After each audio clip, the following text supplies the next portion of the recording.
ఒకసారి నేను కూడా సేమ్ ఇదే చెప్దాం అనుకుంటున్నాను. సేమ్ మీరు కూడా విని ఒక్కసారి ఆలోచించండి.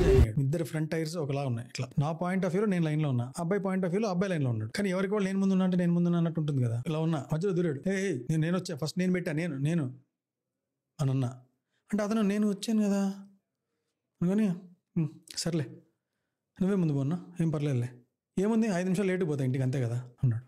అదే జరిగింది.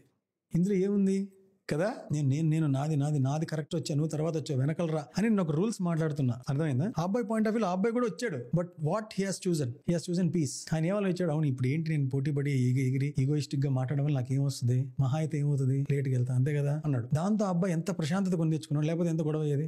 నేనంటే పక్కన వాళ్ళు న్యాయం చెప్పేదాకా వచ్చేది. మనం వాడు వదలడు, ఇద్దరు ఈగోయిస్టిక్ వెళ్తే. కానీ అతను ఏం చేశాడు, నన్ను సెకండ్స్ లో డిస్ట్రాయ్ చేశాడు.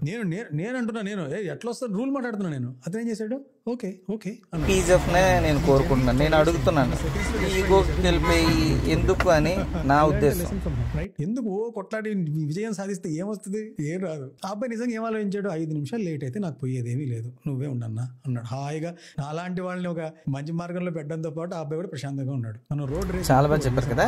అందుకే నాకు ఇలాంటి దీనికోసం ఈ యుగో కోసం ఎందుకు అని చెప్పి నేను చెప్దాం అనుకున్నా. ఎలా చెప్పాలో తెలియక ఇతను చెప్పేటప్పటికి నాకు నిజంగా సూపర్ అనిపించింది. పోతా ఉండాలి అంతే.